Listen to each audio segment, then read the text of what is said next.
podcast number 8. We have our special guests, writers, Tom Dawson, Fuzzy Tom Dawson from the UK. Hello, Tom. Hello. We got Mike Stringer. How's it going, Mike? And we got Android Headlines. Hello. Droid Mike. This week on the show, we have a really great show lined up for you guys. With all kinds of super topics. I don't know if I should spill the beans and tell everybody what's going on firsthand. But we have talk about the Nexus 7, HTC One X, the new Droid Razors that are coming out, and as well the Kindle HD. And I just wanted to check with our staff and see how they've been doing. We were on a couple of week hiatus with the vacation for me, and last week vacation for everybody here in North America. How you been doing, Mike? New job? How's life treating you? New job. Yeah, everything's good. Good. No complaints. A lot of good Android news over the past 2 weeks. So. Yeah, we have a lot to talk about. Lots to catch up on. Lots of fun stuff. Yeah. How you been doing, Mike Stinger? I have been good. We've just been keeping up with all of the different stories, stuff from IFA 2012, and new stuff from Motorola, things like that. Good stuff. Tom, how's the weather out in the UK? How is London now post Olympics? Pretty nice. It's not raining much. We've actually got good weather for September. That's always a good thing. It's always raining every time I talk to Tom. It's like, what's going on? It's raining. It's almost always raining though. I live in England. I can't escape the rain. Well, today is going to be sunny, Tom, all day. Yeah, for you maybe. Actually, it's about 100 Fahrenheit, which is about 30-something Celsius. So it's, it's September. I would have figured it would have cooled off here, but obviously this is my first fall in California. I'm just getting used to the weather myself. So I wanted to talk to you guys. I wanted to let some of the viewers know what our staff members are rocking for phones currently. So I figured I would talk. See what you guys are using. You got it rooted. You don't want to ask me. Well, you know what? Seeing how you spiked up, you're the first guy we're going to talk to about it. Well, you know what? I am still rocking the original Evo 4G. The original? The original from 2010. And everyone thinks I'm crazy. But, yes, there's a lot of better phones out there. But the Evo 4G still does what I need it to do. It's not, it doesn't have dual-core or quad-core processor, but I'm able to do what I need to do.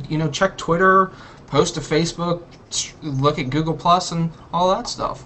What about So I don't really see the need for me to go out there and spend $200-300 on a new phone when I don't really technically need one.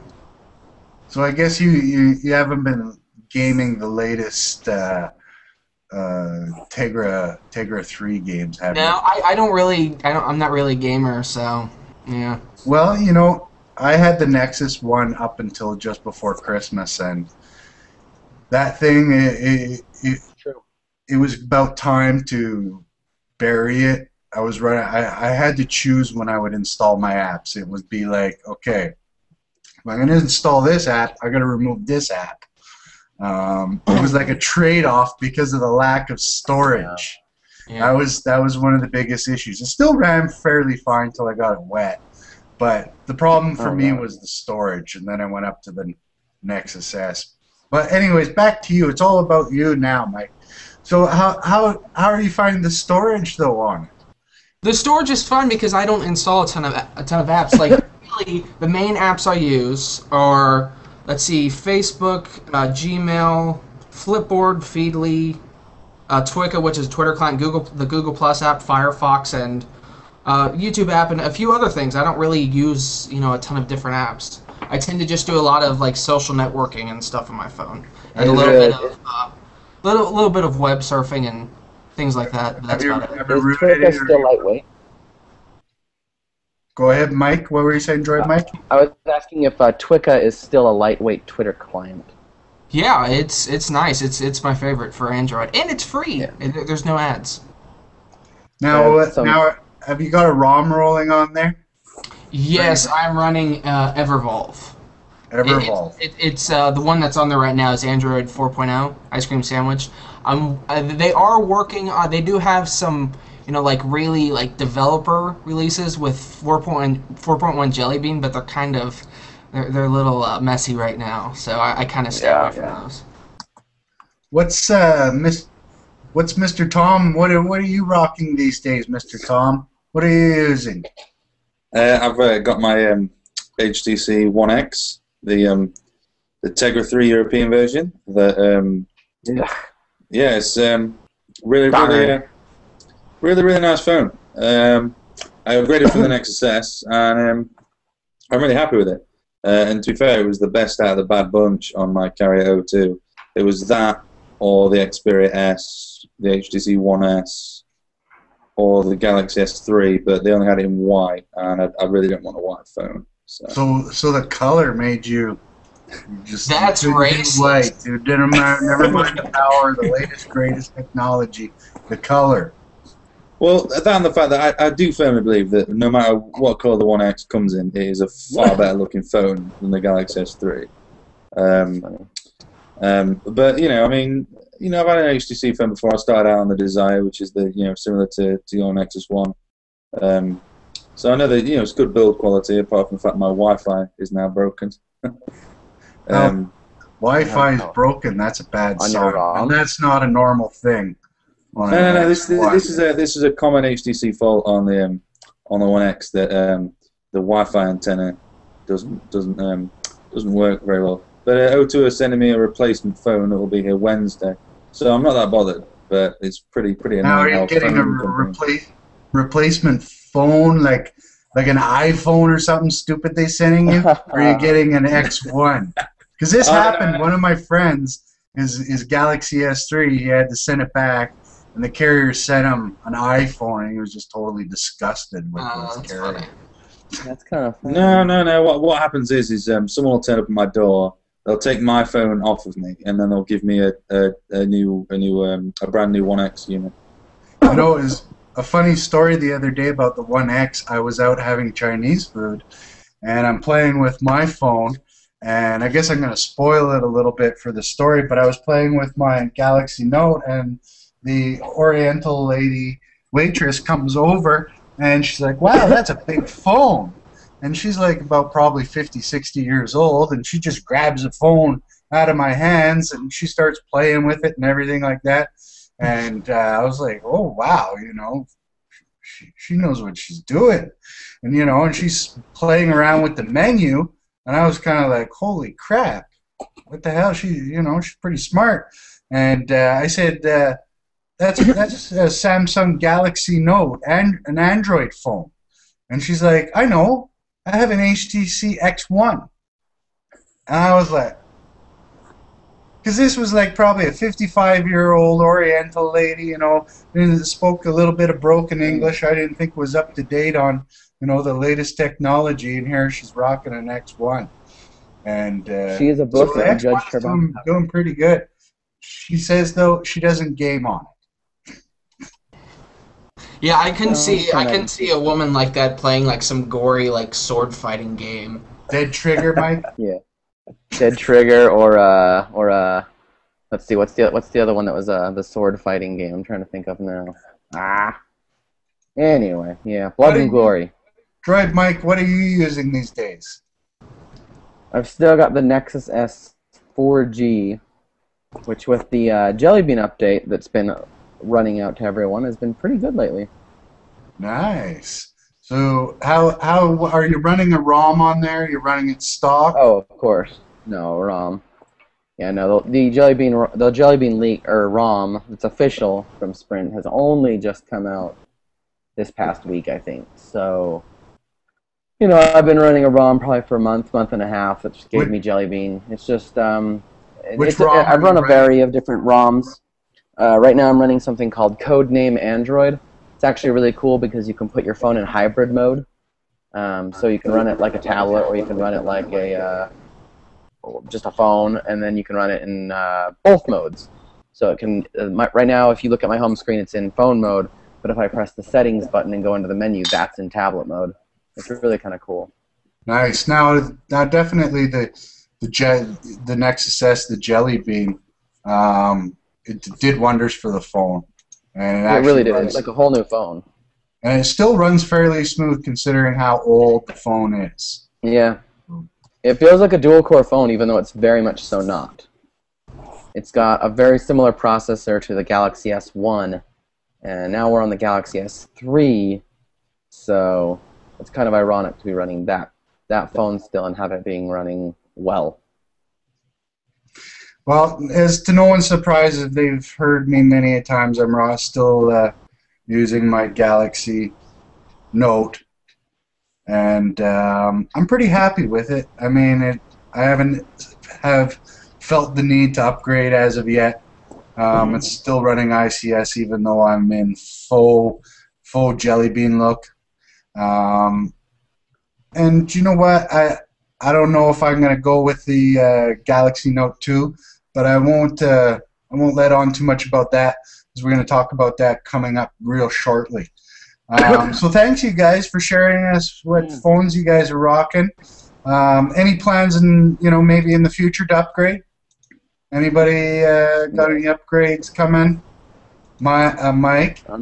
It depends. I will say though that if anyone who works at not Verizon, but like Sprint, because my carrier is Sprint, if you would like to send me a phone, an Android phone, not an iPhone, I would gladly accept it and appreciate you for it. Well, I'll tell you what, they'll gladly send you one as long as you sign up for another 2 years.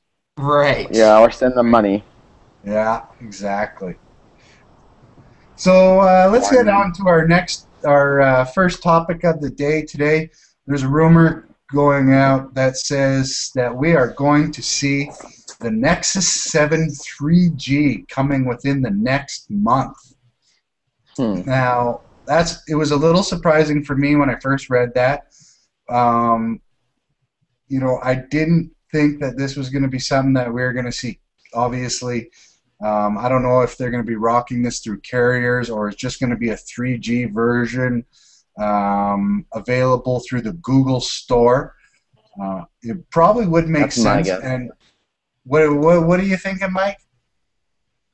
I say my guess is that they'll sell it through the Play Store with a GSM not locked type thing. I doubt it'll go to Sprint or Verizon. I'm thinking that's what it'll be. It'll be a Play Store GSM unlockable device. That's how I would be thinking. Now, I mean, obviously this would be a great pickup for some of the carriers, because this is a great price device. They probably won't sell anything else if they carry this in their lineup. No other tablets. But obviously the Nexus 7 is a great tablet. I'm still loving mine. I'm using mine more and more every day. How about you, Mike?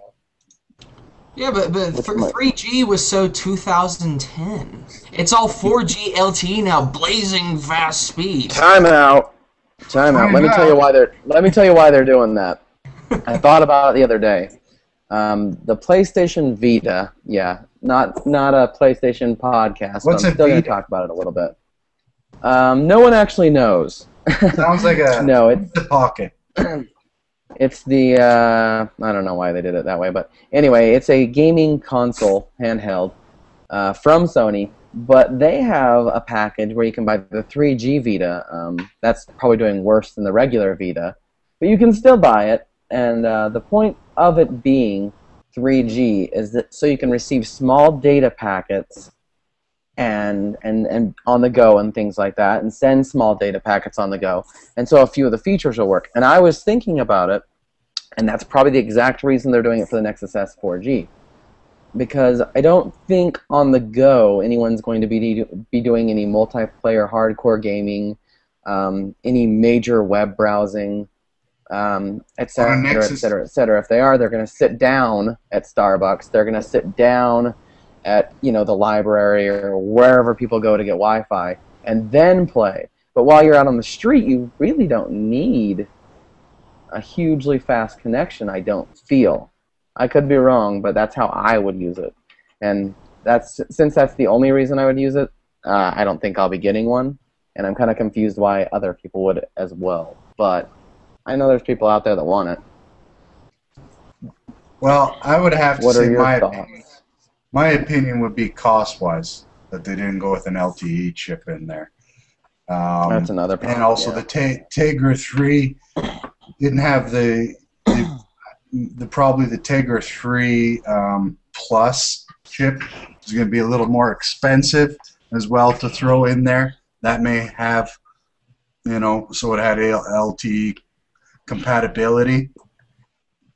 But they're probably going to still sell a crap load of these. I wouldn't doubt. Oh, yeah. Especially in that price point. And with its new competitor, which we'll get to a little later on in the show, it is probably good timing, with a new iPad coming out, a new Amazon thingy coming out. We could very well see the iPad mini in 2 days. Yeah. There's a good Is chance. anybody actually excited about that shit?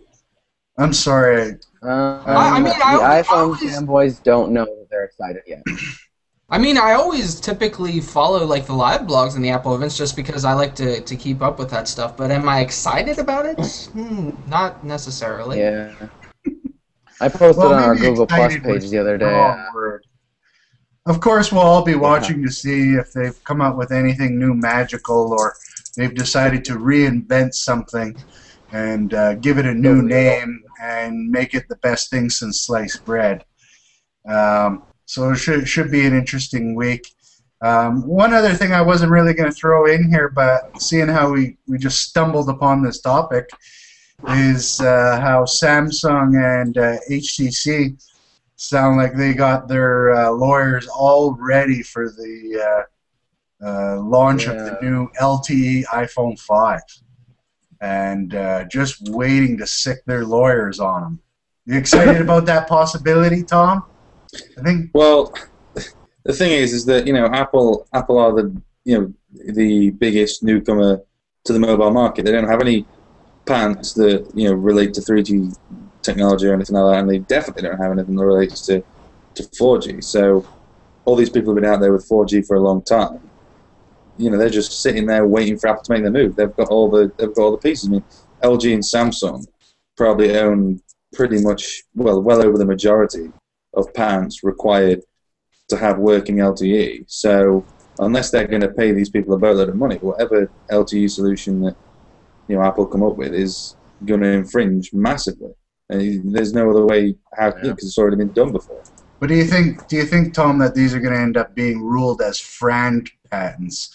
Which, if and I'm not clear on the FRAND, but a FRAND is basically an operational type of patent that is required to operate and has to be licensed out. Do you think that these LTE patents are going to be, they're going to lose in court with these LTE patents, and they'll be ruled as FRAND, and hence losing the position HTC or Samsung would have, in the upper hand against taking Apple to court on this? It wouldn't surprise me, especially not in the US courts, because it's no secret that Apple are the darling of the US tech industry. So it really wouldn't surprise me if people lean heavy on people like HTC and Samsung, especially, to license these patents under FRAND. I think one of the companies will end up going to court and being successful, but I think, like you said, the other one, and I'm not sure which one, because I don't know which one's patents are stronger and which one actually has the patents that do. I believe it's HTC that has 2 patents that work in the way that it's, how you receive large packets of data over a cellular network, basically.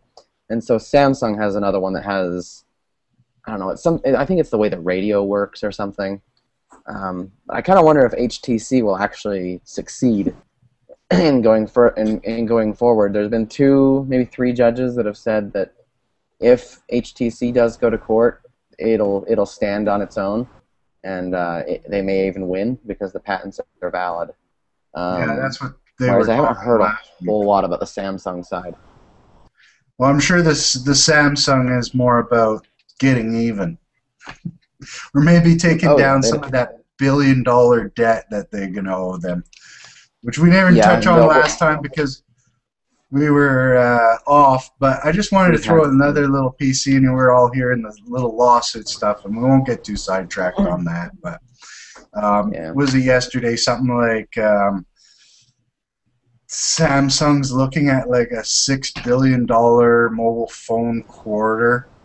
Wow. Just to give you an idea of how much that $1 billion judgment.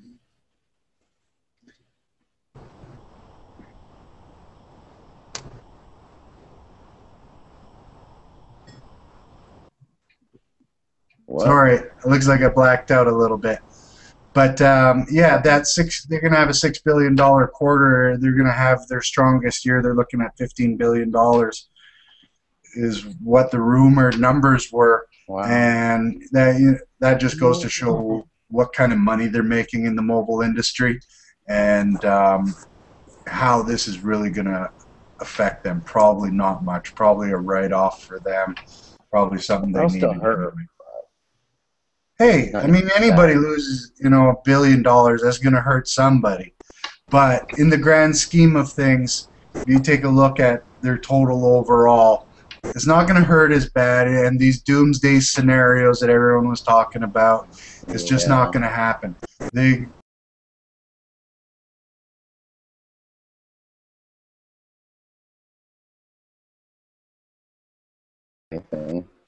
No, I mean, they're going to do some software updates. They're going to do some workarounds. They're going to exchange some cash. You're probably really not going to notice it at the end of the day. And a lot of the newspapers and websites and so on were doing a lot of fear-mongering. Obviously, it was the biggest story going on. And at the end of the day, you probably won't notice it too much, even if if the tables were turned and it was Samsung that had won, you wouldn't probably see a lot, a huge difference on the phones itself. Anyways, let's get away from lawsuit stuff. I hate lawsuits. They're getting, all this patent stuff is getting crazy. It's every other week. I'm sure the Why can't we all just get along? Exactly. Just make everybody sell licenses. You use their stuff, pay them. Move on. Don't worry about it. Let's go to Mike here, and this week, or should I say last week, this week, we heard the HTC One X Plus, and there was some news about that and the new specs that are going to be coming out with that. What's the story on that, Mike? Yeah, so there's been a lot of rumors, and finally we got some pretty legit specs from supposedly a very prominent XDA developer. And the One X Plus isn't really too much different from the One X. The only difference is it's going to have the NVIDIA Tegra 3 Plus processor. So you're looking at better performance and what is it? They say 25% better graphics performance. And also it's going to have 4.1 Jelly Bean and since 4.5 on top of that. But that's pretty much it as far as the One X Plus. So it's really it's more of a graphic processor upgrade in terms of what's going to be new on it. Well, it's going to have 4.5. Is 4.5? Tom, are you running 4.5? Sense? I'm not running Sense at all. Come on, I mean, I wouldn't touch that shit with a barge pole. Let's be real. I mean, what is that? I mean, it's what's wrong with Sense? It's pretty. No, it's not pretty. It's disgusting. It's like they got a bunch of. It's heavy. It's slow. It's sluggish. It's like they've got a bunch of designers in a room and go, right, now this is Android. Now what I want you to do is ruin that, so our phones look so different that we've got very little to do with Android. It's crap. Do you know why Sense was made? Because Android 1.5 was a complete bag of crap. Yes, that too. Because they didn't want to be sued by Apple saying it looked like iOS. Well, Makes sense. kind Just of kidding. going a And they little bit can't be off topic. now. Kind of going a little bit off topic here. Wouldn't it be nice though if manufacturers ship their Android phones to where you could choose when you first start up your phone if you want to, Yeah. or whenever Oh, you're God, using yeah. your phone, if you could Brilliant. choose. Do you want to stick to the stock? Do you want to have stock Android, or do you want our stuff on top of it? That would be awesome. That is awesome, Mike. And you know, it's The a months topic after, we should really look at in the future because it's something that I've believed in for a long time. Why not just make it an app? You could install an app. I mean, these guys do it with, you know, all types of themers and stuff like that. You know, Go Launcher, Nova Launcher, Apex, stuff like that. You know, and you could run it on top, you know, and they could install it, you know, however, you know, they could build it how they want. Easier to update it as well, too, on top if they want to update Sense. You know, they don't have to send out an OTA and stuff like that. Doing their upgrades for different carriers and so on would be a lot more simpler for them. I'm not sure, you know, why that is, but why do you think they wouldn't, though? Better question, because it makes a lot of sense to me why they should, or why wouldn't they? Well, you know, what might happen there is they might be supporting two builds of Android because obviously Sense and TouchWiz, you know, they go a lot deeper than they go a lot deeper than just a skin or a theme. I mean, But like aren't the dialer in Sense is so different to the stock dialer, and you know the browser and the messaging app and so on. So someone rings up HTC custom source, and it's probably got more to do with the carriers. I mean, if you rang Verizon or Sprint and said, "Oh, my HTC so-and-so is not performing," okay, which path do you take? You know, they don't want to train people twice. They don't want to have two different teams of support. You know, they don't want to have to, you know, mess around with.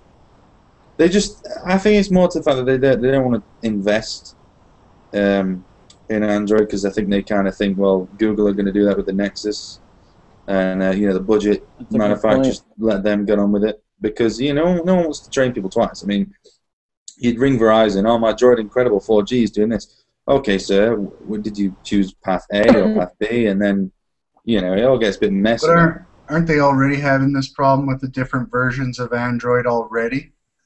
You know, that they already have I think the probably... point is that why add more problems? Well, I think with things like Sense and TouchWiz, I mean, it's like the Galaxy S2. I mean, when they updated that to Ice Cream Sandwich, TouchWiz didn't change massively, did it? Android did, but TouchWiz didn't. So the support questions people were fielding, people that are involved with that build of Android for the Galaxy S2 are going to know. So, but once you kind of strip things down, I mean, you know, you've got you could have potentially different libraries and stuff like that. It just get a bit messy, I suppose. Tom, you just killed all of our fucking dreams. Hey, Well, let me light a fire back into them. Okay, put some fire back into our dreams, Mike. I mean, this is a dream scenario, but imagine this. They step up on stage on Google I.O. and announce just this feature we're talking about, saying, oh, yeah, every phone from now on will come with stock Android, or you can prefer to go with your skin. And what they could do is they could say, and we'll support it by you either calling the manufacturer for your HTC Sense type thing or your TouchWiz, or calling the Nexus support line for your normal stock Android. That could be kind of cool. That would be. That would So be they've got a nice. Nexus support line, and by the way, for all those people who have Nexus phones and you bought them on the Play Store, please call the Nexus support line, not the manufacturer.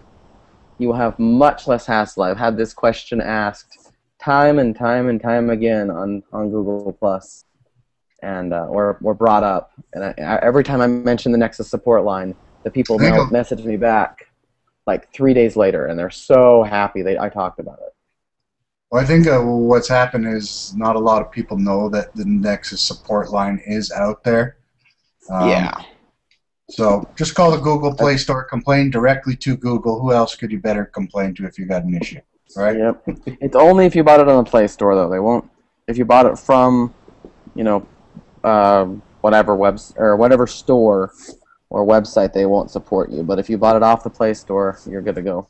So if I bought one at Best Buy, I gotta call Best Nope. Buy for support. You gotta call Best Buy, and then you've got to call Asus. Oh my God, definitely that's an issue. Why would they just not support their product directly? I don't know. Which is kind of weird because it's a Could Nexus be device. because Could be. I don't know. I mean, it could have to deal with the fact that maybe like Android's open or something, so they're just maybe like, oh well, this company changed it maybe or something. Because I mean, That kind of sounds technically they stupid. I could. mean, if you really think about it, I mean, what are the guys at Best Buy gonna really tell you about your Nexus 7 device? To call And- Asus. Yes. I mean, I don't know why they do it, but that's just the way it is. Let's get on to the quick hit on the Galaxy 2 Note, which was debuted on the 29th of August at IFA. And everyone's dreams came true. Nice quad-core processor. You know, I'm sure we've talked a lot about it already, the specs and everything like that. What are your guys' opinion on it? Initial reactions. Mike, what did you think about it when you? Have much of an appeal to you? What were your thoughts on it? Which Mike mic? Stanger. Oh, Not Droid Mike. Yeah. I was gonna say we got two mics. All I'll say is if Sprint gets the Galaxy Note 2, I They will may be. just have to upgrade because I definitely like for me I have huge hands and the 4.3-inch screen is actually sometimes a little bit small. So I would like a bigger phone, and also the specs are good, like 5.5-inch 1280 by 800 display. You know, the quad core. It all looks really nice. I mean, looks It's a pretty nice good. package, that's for sure. Yeah. Now, just to confirm, we've heard rumors this week. Sprint is on plan for it. AT&T is on plan for it, and Verizon. We've all had leaks of the firmware rolling out. The only one we don't have so far confirmed is T-Mobile, Mhm. but whatever, it's T-Mobile. What do you expect? They'll get it like next spring when they know Well, yeah, when they yeah, announce T-Mobile the was Note gonna- 3, right? Yeah, T-Mobile was gonna finally get the Galaxy Note, and then they decided to not stock it, and they got rid of it. So I guess I'm hoping they realize that hey, the Galaxy Note 2 is coming out. You don't want to piss off customers. You know, have them buy the first Galaxy Note, and then 2 months later the new one comes out. So I don't know. Yeah, for sure. You know, it really looked bad on T-Mobile to be in and we're getting the Note 15 days before it's released the new version. Like, I mean, like it gave them a real second-tier looking T-Mobile. Yeah. I thought they were Boost I was gonna bring this up on the Mobile for a last minute show. there. And I got my Note going on T-Mobile as is. I have mine a little hacked up, but still, it's good. Hopefully they'll see it, and hopefully they'll see it not too late of time. But I think all the carriers are probably going to see it. When I would have to say, I'm going to say my guesstimate is probably close to November. What do you think of that, Droid Mike, time-wise? Yeah, I'd say October, November was a pretty good release date for that. I mean, it's kind of strange of them to talk about it at IFA and then not have it come out too quickly. They definitely need to capitalize on that because, like you said, the Note 1 is pretty good still, but getting a little bit older, and with the Note 10.1 out, I think they've got to have a relevant phone for it. We got Mr. Tom here in the UK. I think there's a couple carriers that are already announced that they're going to be carrying it over there. Have you got any confirmation on that, Tom? If I'm wholly honest, I've not really looked into the thing, but because over here in the UK, I mean, a phone comes out, and the only whiff of exclusivity we get is someone's got it in a different colour, and that's it. Guaranteed, when the Note hits the UK, they'll all have it. Every last one of them will have it, just like in the States. But the one carrier might have it in pink or in black or something stupid, and that'll be it. That'll be the only exclusivity we get. Okay. Well, I like Samsung's approach with their phones now. Drop them on all the carriers. That's the only way you're going to sell a boatload of them. Is to drop them all on all the carriers. Last year the Note only came out on AT&T. Obviously in the UK it did fine. And everywhere else. But you're surprised it did as well as it did, because you only put it on one carrier. People are not always going to change their carriers. Some people are dedicated to their carriers. They have their service, their coverage in their areas, and I think the days of phones being launched exclusively on one carrier are going to start to slow down, especially as you get like companies like HTC, maybe that are having a little bit of trouble with some of their sales. And they start to realize, maybe if we would have launched it on all of the networks, all at the same time, we would have sold a boatload more instead of, one phone for one guy. I think they're going to start doing what Motorola does. What, just sell all the phones to Verizon only and call them all? No. I don't think a lot of people realize what happens, but what actually happens is they release all their phones under different names, but they're all essentially the same phone. The Atrix technically is a Razr. It's just fatter and a little bit different, but it's got all the same workings and innards and looks. And same as the Photon Q is technically just an Atrix with a keyboard. They've done it with certain phones, obviously not the Droid 2 or 3. Well, I don't think anybody's releasing anything to T-Mobile. Strange. And that's funny. That's funny considering T-Mobile now has their truly unlimited 4G plans now, and they're not really getting anything exciting. Nobody plans T-Mobile's phone because they were selling to AT&T. Well, all I know is I'm sure we're going to see that Note 2 everywhere, and it's probably going to be a huge seller. What did you think of the looks of it? I'll have to tell you, I was like a little disappointed because I was like, wow, that's just a big Galaxy S3 with a pen.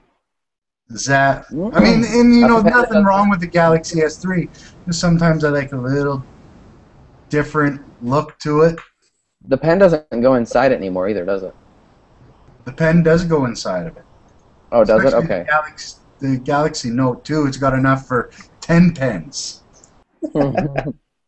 I personally prefer my Android phones to look like an iPhone. Okay. If only the button was more circular. Yes. Darn it. Can I just say I didn't realize that we had a member of the jury with us tonight. It was a horrible joke. Was a horrible. Is that why Mike hasn't been on the show since before this case started? Yeah. Well, he's been super busy. He's also been under under secrecy. He can't say anything. So. NDAs and such. Yeah. If I tell you, I have to kill you. We wouldn't want that to happen now. Well, let's go back to Mr. Stinger here, because we got some more news coming from him. And it was last week. There was a huge event, gigantic event, changing the world as we know it. Revolutionary. I know we're not talking about the iPhone. We're talking about the new revolutionary Motorola Droid Razr line update. Because that's exactly what it was. Yes. Yeah. What happened, Mike? Give us the lowdown for those people that were buried under rocks or were reading some other blog or not watching our podcast. What happened last week? Yeah, so Motorola announced 3 new phones in the Droid Razr line. We have the Droid Razr, and the big selling point now is HD. So we've got the Droid Razr HD, the Droid Razr Max HD, and then the Droid Razr M. And so the Razer HD and the Razer Max HD, they're pretty much the same spec-wise. So I'll just run over some of the specs really Give us quick. some specs. What's in those things? Yeah. So like I said, the Droid Razer Max HD and the Droid Razer HD, pretty much same specs, except the Razer Max has a way better battery, of course. But like 4.7-inch 1280 by 800 screen, 1.5 gigahertz dual-core Snapdragon, gig of RAM, 8 megapixel camera, 4G LTE, NFC, and they all, both of them right now, they'll be released with Android 4.0, but they'll be upgraded to Jelly Bean later in the year. And that's pretty much scares me those a two. little bit. We know Yeah. how Motorola is with updating, but that's for another story. Well, we know how Motorola is with updating, but we don't know how Google Motorola is with updating. Oh yes, good question. Back to Mike there with the specs. Yeah, so those two phones are pretty much the same. The Razer Max HD, if you barely use it. If you don't pick up your phone, you don't text anybody, and what else? And you keep the screen really low down, maybe you'll get 32 hours. I disagree with that. Okay, what do you got to say about that? Having the Razer Max, I can safely say that listening to music the entire day, the review unit phone only got down to 70%. Wow. Yeah, Amazing. It was pretty. There was guys that their phones would die. They'd come over to my desk, ask for a charger. My phone had given up the ghost long ago, and it was doing nothing. And they were like, "Oh, what's going on?" I'm like, "Oh, you're charging your phone at my desk, huh?" And they'd be like, "Yeah." I'd be like, "You should get a Droid Razer." Why? I'd pull out my phone, show them the battery, and I'd be like, "You've noticed I've been listening to headphones all day, right?" And they're like, "Yeah, of course." And they're like, "Oh my gosh, that battery life's incredible. But what are you doing different? What do I need to know?" I'm like, "It's the phone. It's really just the phone." It's so having the basically Razer got a Max, battery. That's yeah, it's got a huge battery in it, but they covered up by hiding it and making it non-removable. So Yeah, that kind of sucks because I'll tell you a true story here is that my brother-in-law, he has the original Razer, and he's finding the battery's dying, and what is he going to do with it? It's past warranty already. But not with the new line at 18 of months. HD versions. He's going to have some well, I'm great sure the batteries. battery will still. I'm sure the length of it will still be the same, so you'll still need to upgrade in 18 to 24 months. Because that's when the battery dies. That's kind of how they make them. They make phones to be upgraded. So they explode within 18 months, and you're guaranteed to have to get a You're new just left phone. without a battery because you're just left without a phone because you've just got a disintegrated piece of dust or a pile of dust in your hand. Your battery life goes from 32 hours to 1 hour. Pretty much. Yeah, probably. So, Mike, what about this new Droid Razer M? What's going on with this that they announced? Yeah, so the Droid Razer M is basically the design is very similar, but it's more of a mid-range phone than a high-end phone. So it's got a 4.3-inch 960 by 540 display, same processor and RAM as the Droid Razer HD and the Razer Max HD, and everything else is pretty much the same spec-wise. 2,000 milliamp an hour battery, and it's going to be available for $99 on a 2-year contract. So Wow. it Sounds looks like a like nice a pretty little decent phone phone, yeah. for the girlfriend. Yeah, for $99, 2-year contract, that's pretty good. And I believe it starts launching maybe next week? Week from now? 2 weeks? I don't That's remember. what we're talking about. And I believe it's up for pre-order right now. So if you want to get your pre-orders for $99 for a very high-end phone, get out there and get it. Now there is also, I think, Or high-end feel, I should say. what did you think of these guys, of these phones? Did they look like just a refresh to you? They look a little new? To me, they don't like the Droid Razer and the Razer Max. They don't really look too much different from the original versions. Yeah. I mean, they look awesome, but they don't really look too much different. It's kind of funny because the Razer and Razer Max look a lot like the Droid M. They both have the Kevlar that goes halfway up the phone, or 3/4 up the way the phone, and then they have the plastic bar that's where the camera is. Whereas the Razer Max and the Razer HD and HD Max have full Kevlar all the way up the back. Very strange. Not a very good look in my opinion. So since it's got Kevlar, does that mean it's bulletproof?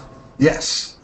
Someone actually took the Don't Atrix. try it, Mike. Don't try it. Someone took the Atrix HD and smashed a nail into wood with a hammer. With the Kevlar. Now, I can't imagine their phone worked great after that, but there was no physical damage. I'm waiting for the redneck guy to like do the bullet test. Yeah, holds it in Oh. front of his face. Try and shoot me. Yeah. Oh, Right. oh. I bet Motorola you gets all can't this hit me terrible with the press. bullet. Oh, natural selection. Exactly. So, the phones are actually they're not bad. I mean, they're capitalizing on the success of the Razer Max and didn't want to rock the boat too much. I kind of have a feeling with this line, and not to put it down at all, but this is basically their only phone line that they've dropped all this year, except for the Photon. Yeah. They've kind of been, which is like I said, a refresh of an Atrix, more or Yeah, less. but I think what's happened is probably Google came in and they seen what they were working on, and I think they it told them to wasn't stop so production. good. Let's fire you, and you, and you, and you, and you. Get the fuck out of here. Take your shitty phones with you. We're You can gonna keep put your out some crappy different iPhones. colors of these phones. Add a little splash to it. Throw a new chip in it, and start working on some new designs. And we'll see you next year at CES with some fresh new hardware and new employees to show it off. It's like it. Yeah, well, new employees is definitely what we need. No offense to you, Mr. Motorola guy who showed them off, but your jokes are not funny. And Mike, everyone agreed with me. were you not impressed with the new Motorola guy? No one was impressed with that man. It's kind of funny. Have you- Now, I don't know how many of you guys agree with me, but and even Google is famous for this. They get tech geek guys to announce this stuff. Guys that doing this guy was like the presentations, lead public engineer. speaking are not their strong suits, and they just don't know how to deliver excitement on stage or hype the crowd up, or even speak clearly, or maybe captivate the audience. So And- these tech companies basically need like a Flavor Flav to announce these new phones. Not even a Flavor Flav, just somebody who got public speaking knowledge would be Yeah. nice. A, I a mean, Vic Gandotra or a Hugo Barra or a Chris Yerga would be perfect. yeah, They're all but three Google guys who know what the heck they're talking about. I mean, They're very captivating and fun to listen to.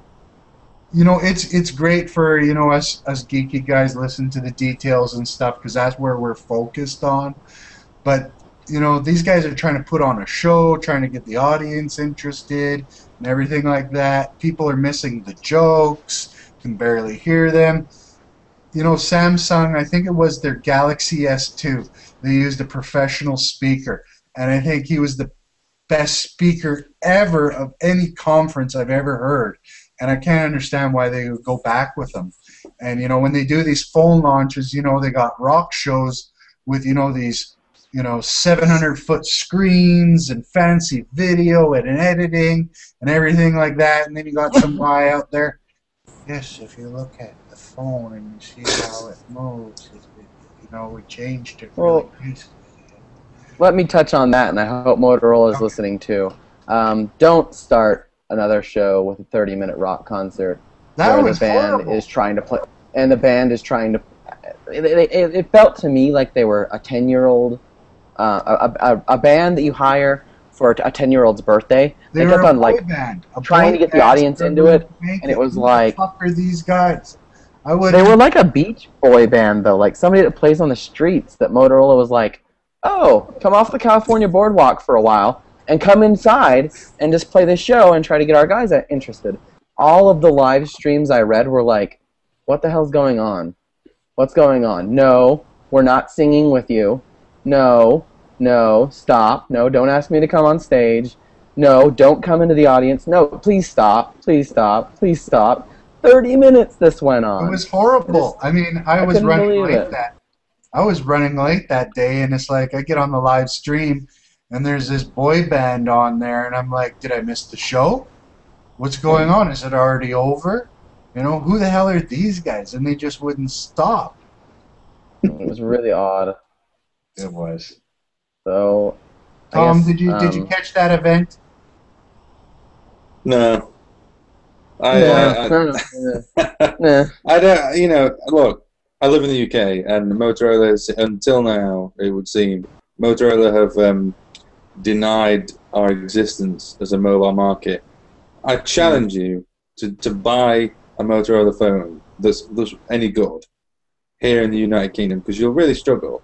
So I kind of lose my patience with Motorola a little bit, because they're always the same phones. There's a riff on Kevlar. There's something to do with, you know, a lackluster screen, and then I never see the phones anyway. So, you know. But Tom, 32 hours. It's about to change. 32 hours of battery life. I hope actually people are don't- going to challenge me with that, because that makes my 1X look like a complete piece of shit. I mean, it's just I I have an don't even- 1800 milliamp hour battery in that thing. We'll track down a Motorola rep in Europe. They got to be out there somewhere. We'll get one sent out to you. And by the way, Don't send me like a Moto Lux or something. yes, Oh, yeah, Moto look, Moto blur. What did you want to say, Droid Mike? Well, on the 18th, so 8 days from now, they're doing that show in London. Basically, everyone thought it was going to be their edge-to-edge phone, no bezel, no this, no that. But it sounds like it's actually going to be the Moto M with Intel Medfield processor, and it's a UK exclusive with Intel. Damn, you just spoiled my next talk. Ruined it. That is what's supposed to be coming, is that reports are that the Razer M will boast the new Intel chip in the UK market, replacing the Qualcomm chip. I am not too excited about this yet, because Intel is not proven, and I'm sorry that our friends like Tom over in the UK have to be the guinea pigs for the Intel chips. You But can keep your Intel. yeah. Well, I've heard good things about this Medfield chips, finally. Every other Intel chip, whatever. But those who have used the Medfield chip have been pretty impressed. Those who have heard talks about it have been impressed. I guess we'll see how the impressiveness goes when it hits The real world. world testing. Yeah. Because You can see it in a room and be impressed, but from day to day it's a little different, I suppose. The thing about the Intel chips and Intel on mobile is that, you know, the performance is really, really good, and it should. I mean, they've been making chips for long enough to know how to make a good chip. It's took them long enough to make mobile chips anyway. But the thing is that, you know, I mean, this latest offering from Motorola might be the only phone in the West with Intel that is any good, because most of them have been based on the on their reference design. I've not seen any of them come with ice cream sandwich yet, which is bizarre considering ice cream sandwich was written side by side for x86 as well. But you know, the thing about it is it's just like, you know, you're not really getting like a pure. You are getting pure Android, I suppose. You're still getting Android, but you know, it's not. There will always be something there that is not quite right. As soon as you go outside the tested boundaries, as soon as you go out like the walled garden of Intel on mobile, you'll come across some kind of problem. I mean, not everything's built for x86 on mobile, so you'll find something. no. And I'm sure that this is going to be some minor issues out there, especially when they get them into the masses. And that's why I think they've thrown it out to the UK, so they can be the guinea pigs and they can work it out and find out what's wrong and perfect it, and meanwhile only piss off the people in the UK instead of everyone in the North America with us loud Americans. Well, we're not bothered anyway, because we don't get any decent Motorola phones, so anything they give us is better than what they gave us last time. So. Yes, I've read that even in certain parts of Asia and Korea, you have a hard finding a Motorola phone is like finding a needle in a haystack out there. Yep. And just to top off our final Motorola story of the day is how they're going, when they did the announcement, they also included that Motorola was going to give away a whole $100 credit towards a new device if your device is not getting Jelly Bean. Yeah, basically And they've anything done made before 2011 will not get Jelly Bean. So if you've bought a new phone and it isn't getting Jelly Bean, you can get $100 so you can go and get a new phone. So basically they're saying we don't plan on updating some of our phones. Here's $100 so you shut up. And Give us more you can go and spend a whole whack load more on one of our new devices that will have Jelly Bean, but probably won't have the next operating system on it. Correct me if I'm wrong, but the way Dennis Woodside made it sound, who's the CEO of Motorola now, he said you can get $100 towards any Jelly Bean phone. Then a couple blogs have since come out and said that $100 can only be applied to the Moto M, I thought. I read. Because he kind of made it sound really open, but then at the end he said something like, phones like the Motorola M, because it was a $99 phone.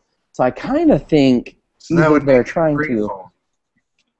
trying to push people into getting the Motorola M by giving them $100, or the $100 can only be applied to the Motorola M. I'm not sure which, but that would kind of be like, oh, well, that's, you know, a sneaky, really weird way of doing that. Maybe it's because the only people that won't have Jelly Bean on their phone are the people that are not rooting it, that don't know how to root it, so they usually don't buy high-end Android phones, so they just give them a Motorola M to keep them quiet about the update. That's probably what it is, and there's going to be a lot of people that are satisfied. I mean, honestly, you're probably right. I mean, a lot of people... It seems like it's kind of funny because a lot of the people that have the Bionic are concerned, which on that matter, I believe we have no news on. No, we do not. I think it's a 2011 phone, so I think that they would update it, but $300 credit to Motorola Droid M. Yeah, I recommended that phone to my sister-in-law. The Bionic, right? I remember that. And now... In fact, I think you have me to blame for that one, because I think I recommended that phone to you to recommend to her. Blame Droid Mike. Get out whilst you can, Chris. It was his fault. I have someone else to blame now. I believe it was me. Yes, I think I was trying to pass her off on possibly an S2. No, no. The S2 was after that. I feel like it was. Anyway, it's not really important completely, okay, but... X5, whatever. X2, I don't know. 100, the Motorola, whatever, 55. Anyway. If you really want to get revenge on someone, recommend they get a BlackBerry. Yeah. That's how you do it. Yeah. So, point being, if you've got a phone that you know won't be getting... an update? Jelly Bean. Anything below the Droid 3 probably will not get it. So if you happen to have that phone, there's a site available on Motorola.com that you can get that $100 credit. So get after it. For sure. Yeah, although definitely. I don't know if I would buy a Motorola. Would any of you guys take a Motorola M? Mike? I would. Mike? I would. Stinger? It's not, well, I mean, it's better than what I have, but it's Verizon, so no. Tom? I'll probably not. Well, I'll probably see it with an Intel chip, but no, you can keep that. Yeah. Considering most Motorola phones in Tom's market are kind of nasty, I don't know if Tom should take it. Got an X1. Leave him alone. I wouldn't take that phone. You know who I'd give that to? I would give that to my mother, that phone. That's about the only people that I would give that phone to. I'm sorry. It's nice for entry level, but you know what? Android headlines here. We don't talk about entry level, mid range phones. We don't. We don't even report. They don't exist in our world. If you're watching this podcast, it's not because you're interested in mid range Android smartphones. So the Droid M can suck it. Fuck it. Anyways, sorry. I think we should. I don't know where that Sorry, have a show Motorola. Sorry. called the Android Headlines Mid-Range Show. Just talk about crappy phones. No one would ever That would watch be it. amazing. We just hire sit there and like complain. hire like some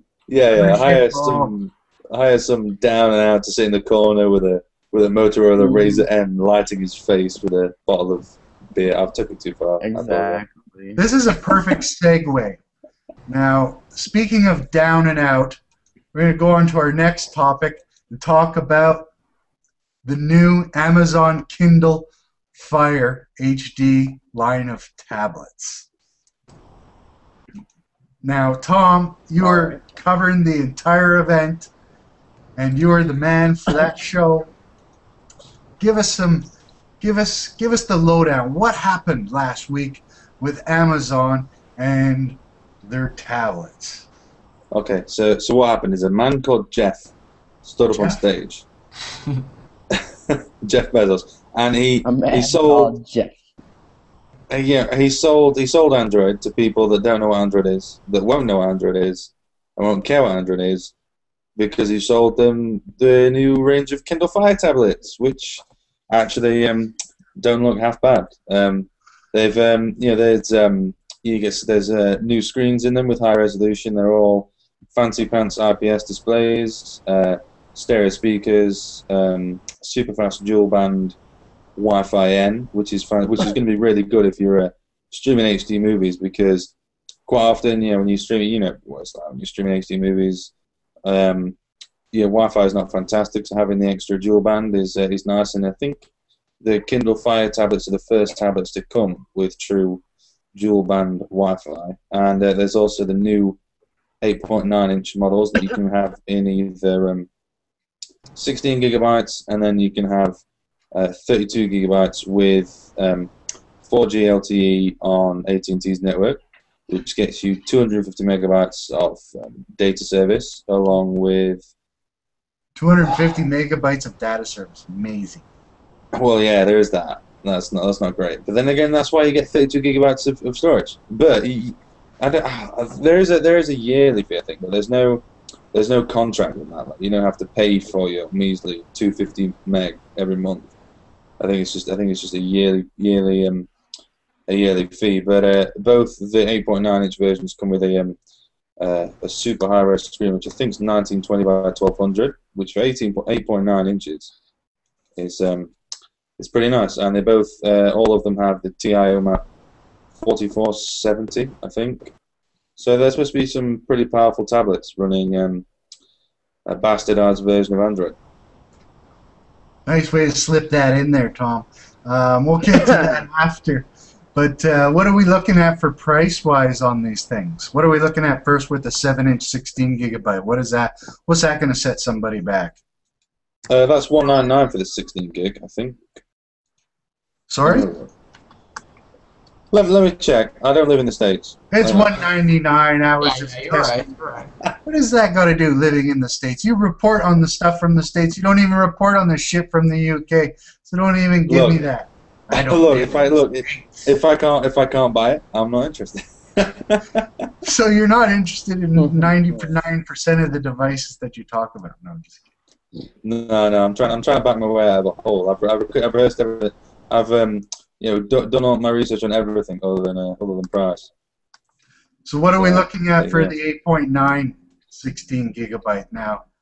That's got a 1920 by 1200 resolution, and it's got quite the 254 PPI as well, which is right up there with the Retina display quality, which is pretty nice. Yeah, I mean, the fact that it comes in an 8.9-inch size as well is really nice, because that sits nicely in between a 7 and an iPad, because they've done that really cleverly. Instead of buying, you don't have to get like a 7-inch, but you don't have to get an iPad at the same time. which is nice. Now, so that's $299 for that model. Now, I don't know where. I think Jeff was smoking a little crack here when he announced the price for this 4G LTE at $499. Seems a little bit heavy to me.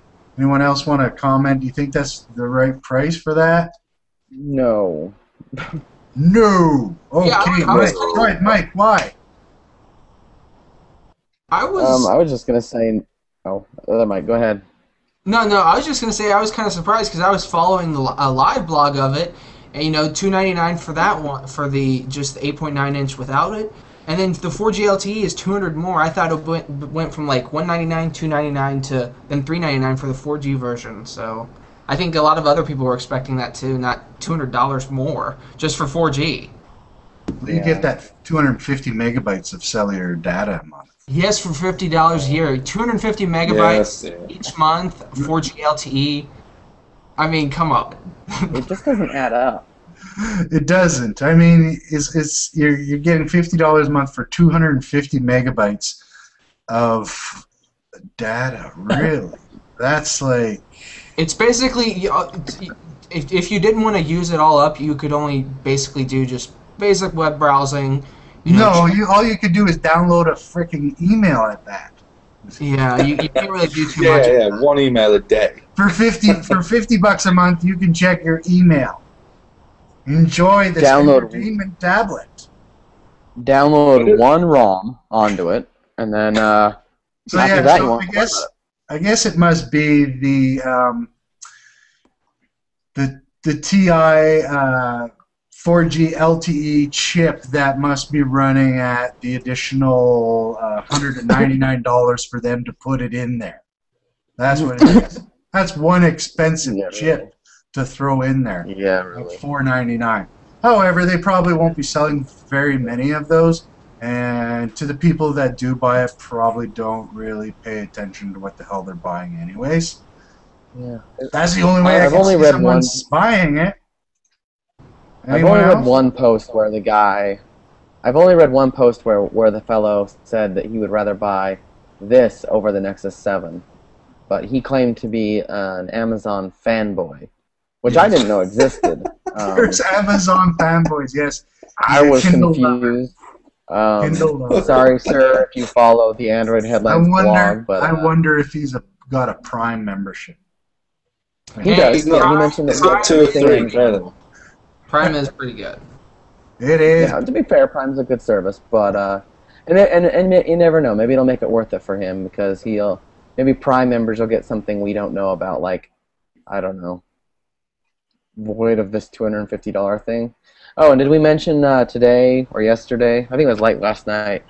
Pay $15 And We turn didn't out get there one-time yet. flat fee. Okay, you announce it. Let everyone know. About this $15 special flat offer. fee, and you do not have to have ads on your Kindle Fire HD or Kindle Fire. Other than that, this device will be ad supported. What is that? I mean, now Oh. I got to buy devices that are ad supported, ones that are non-ad supported. I don't know if that means that the entire OS will have like a pop-up ad. That would be really annoying. No, That as would make far me as definitely pay $15. yeah, as far as I know and what I've seen, it's just like the lock screen. yeah, what it's special offers on the lock screen, like Mike says. It's just Well- lock screen offers. It would actually be kind of cool if it was Amazon ads. Like, hey, we Oh, noticed really? you've Do been I need watching a lot of. ads all the time on my tablet that I bought and paid for. No, well, of course you don't need ads. Does anyone need ads other No, than but the companies I have that to make money pay off of someone. ads?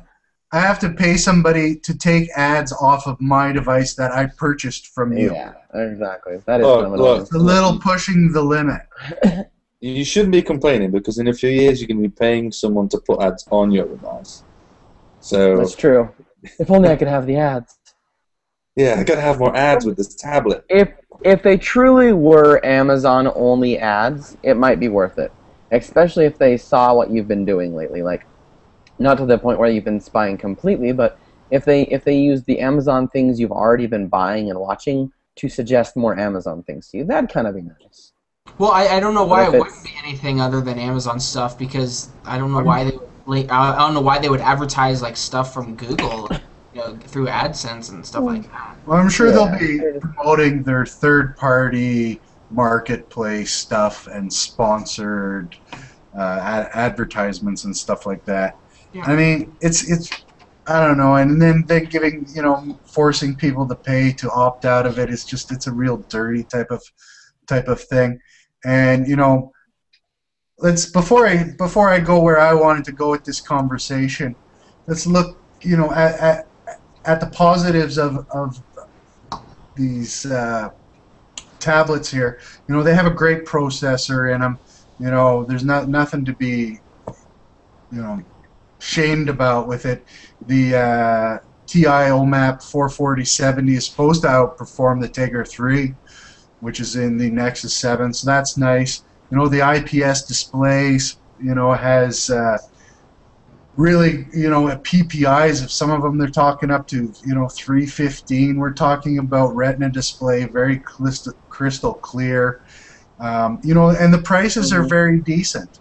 You can't other than that LTE version, which it's just stupid, but realistically the pricing is very nice on it, and they're going to sell a boatload of them. Fact is, they're going to sell a lot of them. The people who used them before, their older model, they're going to want to do the upgrades. There's going to, be new people that are going to come in that, have heard a lot about the Amazon tablets, the Kindle Fires, and they're going to help Androids, marketplace share in the tablets, and it's a great thing.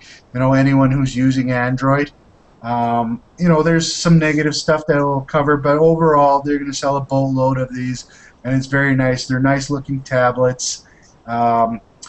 Where do I see? What market do I see? I think Tom kind of banged it on the head that these are not going to be going after the Android consumers.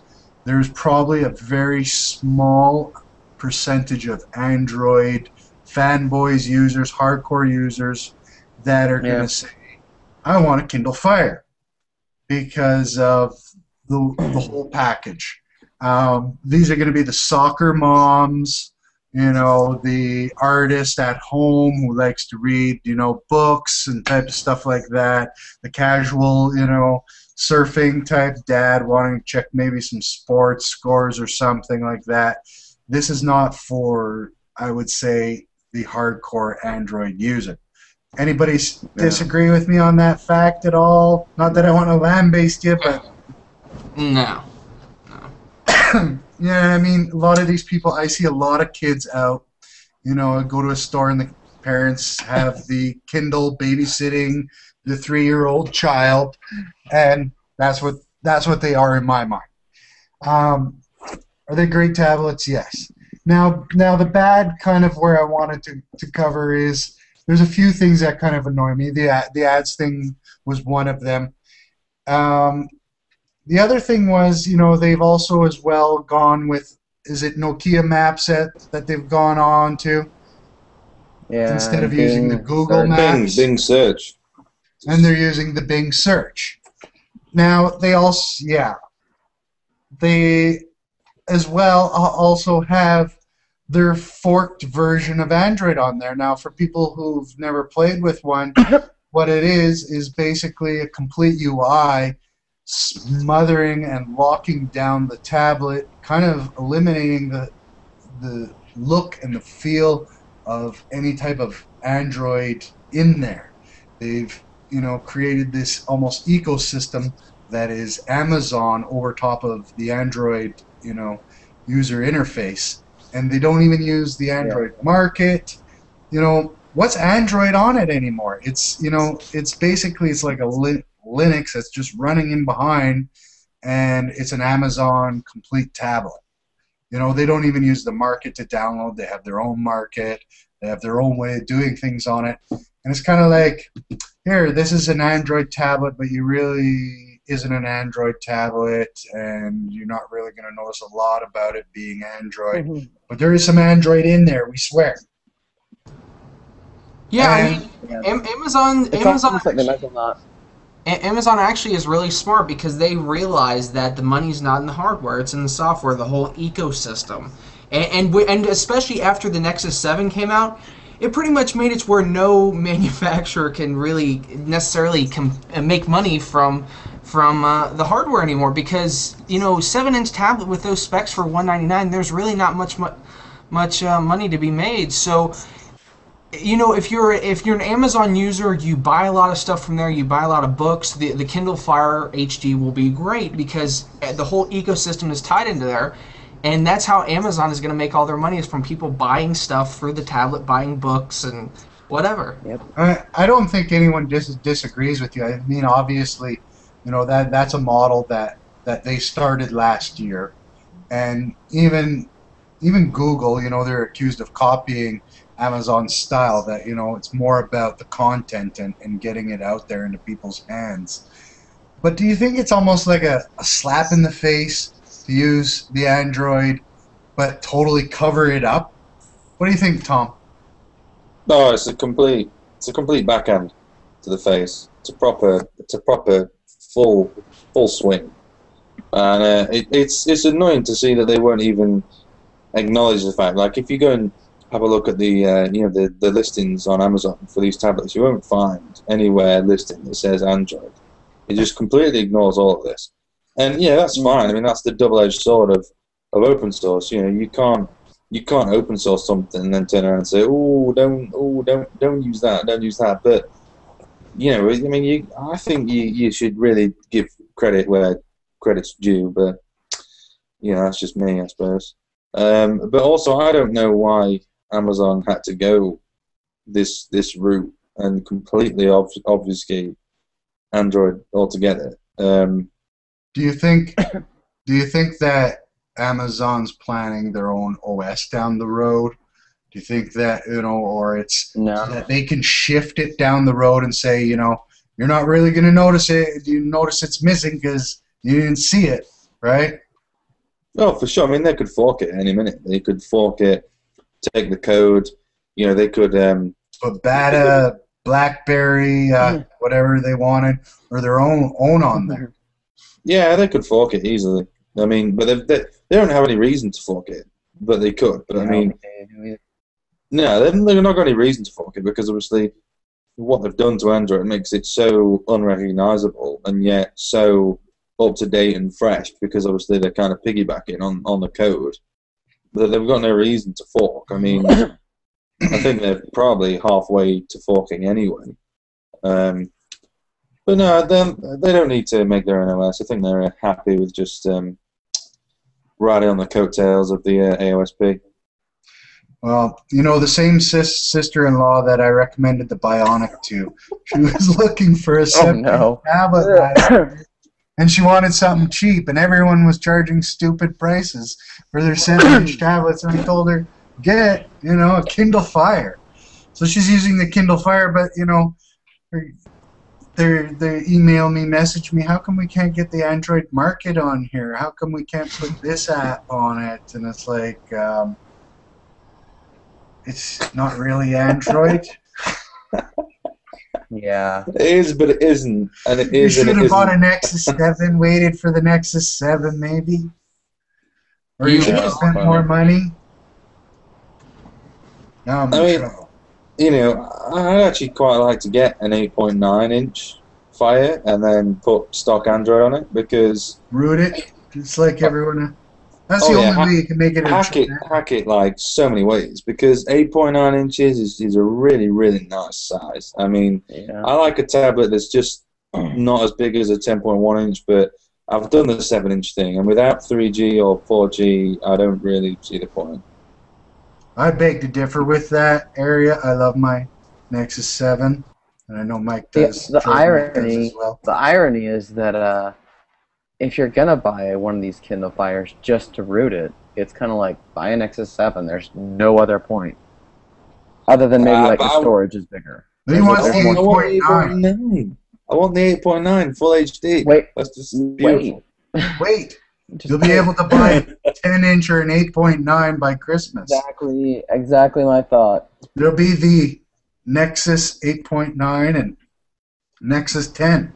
Why not? Yeah, I'm thinking we'll get Nexus 10, but who knows? I mean, with Maybe it'll with, be with Nexus Motorola 9. being on I board. say Nexus 9. Oh, That that'd could be be cool. nice. Yeah, like Nexus a Nexus. 9, just to be different. Crazy. Yes, like a Nexus 9.4 or something to keep the 1280 by 800 or something. Sadly, it'll come out. We'll have told Tom to wait, and Motorola will have made it, and Tom will be like, "Well, this is stupid. Never mind. Just forget it. I don't need tablets. Never mind." It's It'll become like the Droid. Forget it. They abandoned us. You cares? They did. West.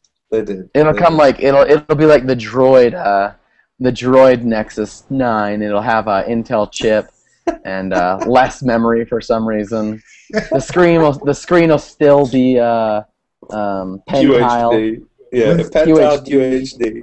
With Nokia maps and Bing. Tom will go right for iOSfanboys.com and just be like, "This is stupid. It's stupid.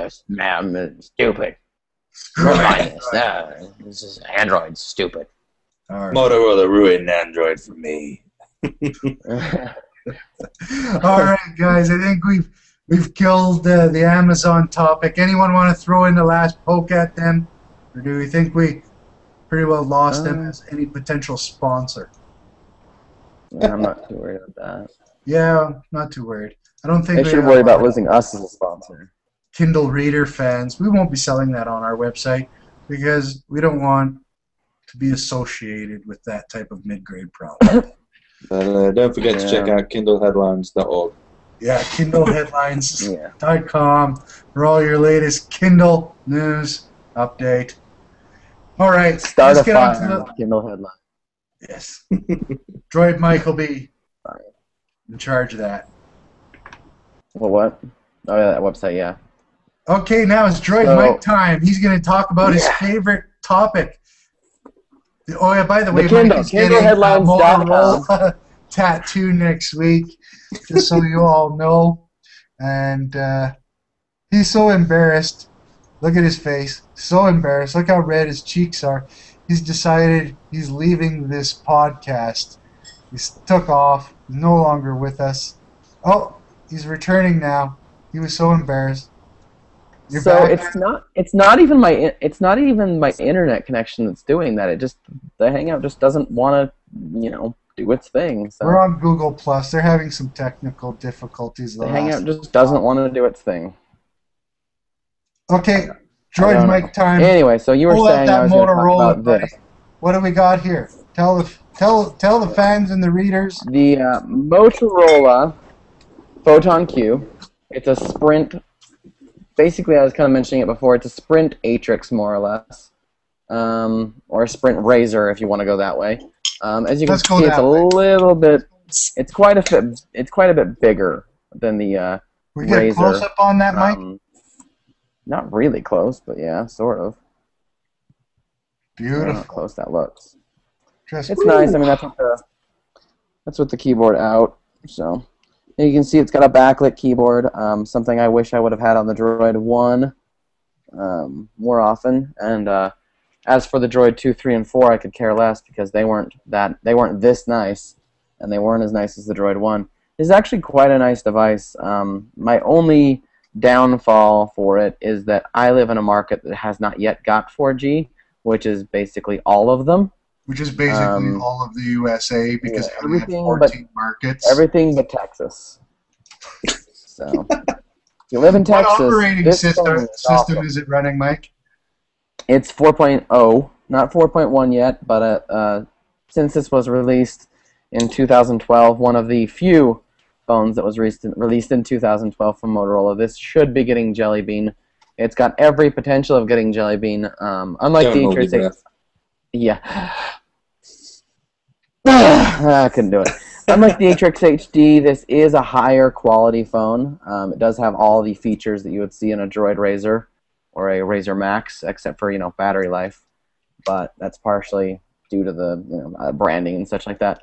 It does have a nice big battery. The battery life I don't know if it's just made for the LTE market or what it is, but the battery's just not quite there. I still get 6 to 8 hours.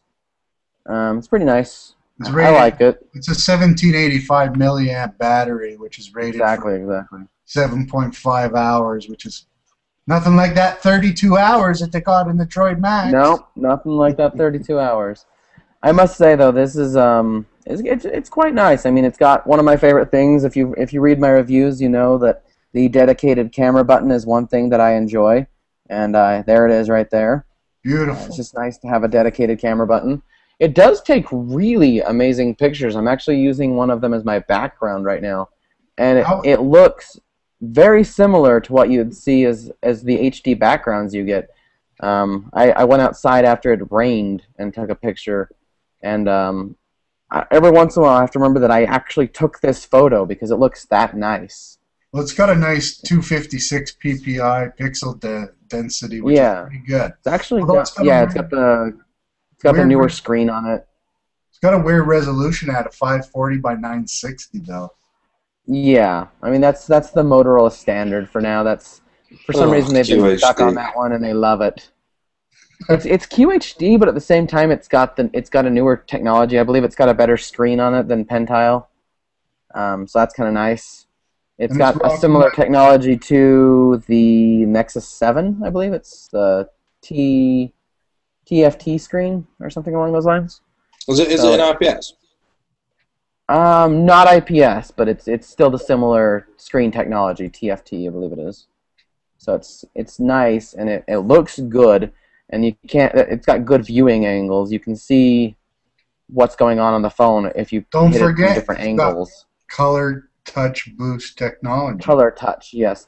Which you do actually notice a little bit of. I mean, technology. The thing, whatever. What's that? The actual, it's just their fancy way of saying the screen looks brighter. Oh, brilliant! Beautiful. So I don't know how well it shows up. Are you enjoying the camera, Mike? It's got a nice 8 megapixel camera in there. Wow. He's really giving us a nice close-up.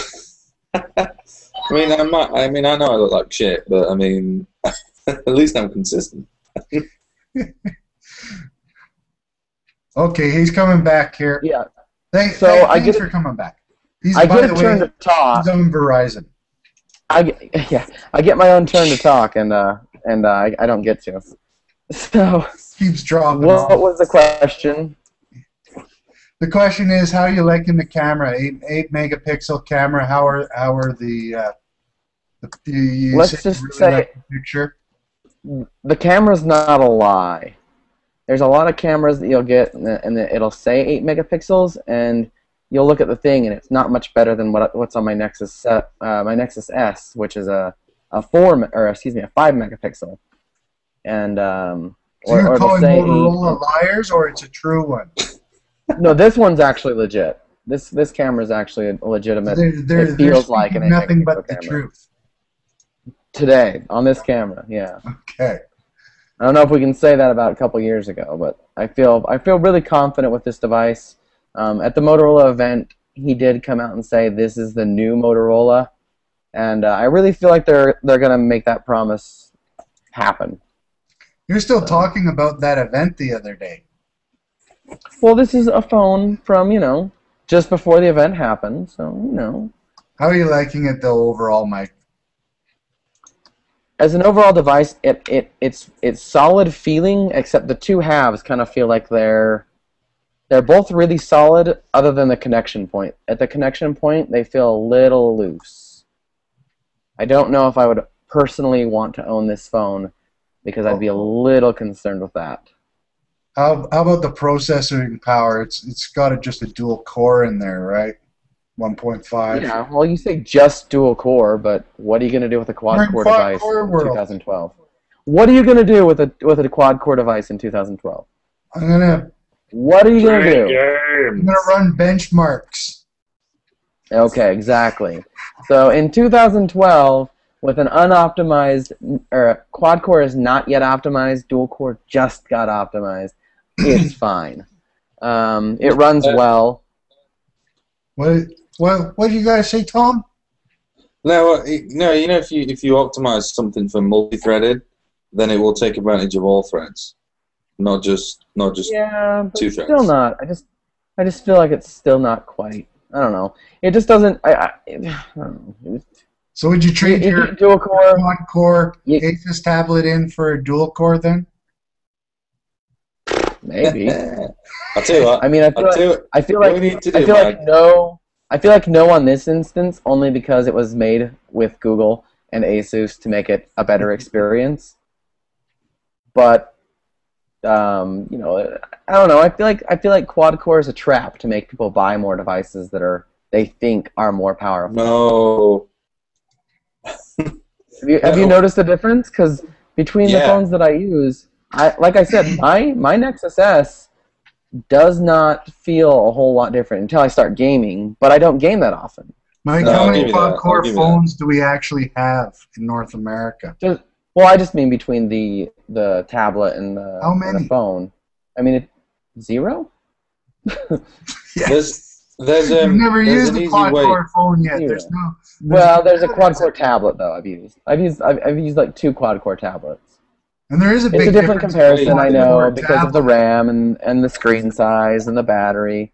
There's a big difference between the quad-core tablet and the dual-core. Big time. That's true. Huge. That's true.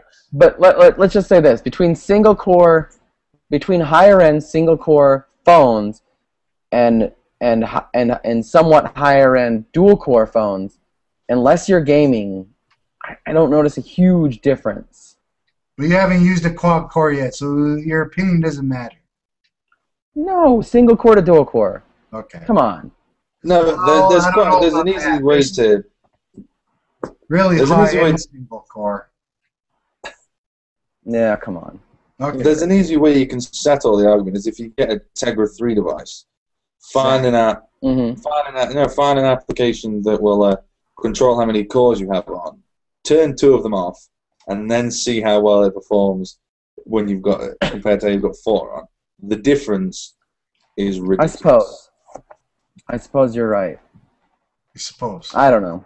I just feel like it's just a way to get people to buy more things right now. Because Well, people like to buy stuff, Mike. Don't kill their dreams. okay, Look, well, I'll be lying. I'll be sorry lying for those if who I've offended. Sorry for those Alright. who I've offended that want to buy more things. Mike, you don't want to get involved in this quad-core debate? You know, the reality is, though, is most people, I'd say over 90% of people would never fully utilize quad core to begin with. No, that's true. And so dual core is sufficient. Even enough. hardcore guys aren't going to use it. Yeah. So I think dual core is sufficient enough for mass majority of people. We always need more power, though. Right. Well, yeah, we always want more and more and more. It's all about numbers and how many cores do you have. Next, we'll have like octa core processors and all this stuff, and people still Next won't be year. satisfied. Next year, buddy. 5 Yes, gigabytes well. of RAM. 100 gigabyte storage. That's what I'm looking for. That's my next upgrade. Where's my hexacore? Yeah. Yeah, I'm not upgrading to anything until I've got 8,000 gigs of storage. That'll be my next phone. That's what they're announcing that next week, Mike. Oh, That's good. coming up for Christmas. Or no, it was a Galaxy. Okay. Well, in Droid Mike's personal opinion, Droid Mike does not speak for the rest of the Android Headline Show, nor is he completely affiliated with the rest of the Android Headline Show. I feel like vomiting. that dual core is very substantial on mobile phones for now. Tablets, maybe not, but for mobile phones, I feel like dual core is substantial technology. Okay, well, no one's going to argue with you. We're tired of Okay, arguing with you. Let's move on. good, I won. You know what time it is, everybody? It's Tom Droid time. time. Tom's Top 10 time. This week, Tom is going to be announcing the top 10 Android's best smartphones power rankings for the month of September. Yes. This is going to be very great. I'm very excited to hear about this. Now, Tom, let's tell everyone a little bit what we do. Every month, we rank the top 10 smartphones on the market not the ones coming, but the ones that have actually been released that you can go out and into a store and physically buy with money or steal, whatever you do. And we rank those phones based on the age of the device, the hardware specification, the version of Android they're running, and of course the sales, and as well also their buzz factor, because a lot of times a buzz factor is very important. You know, how popular it is among the community, how many people are talking about it, the marketing, you know, the excitement, the build up, the drama, the, you know, everyone must have.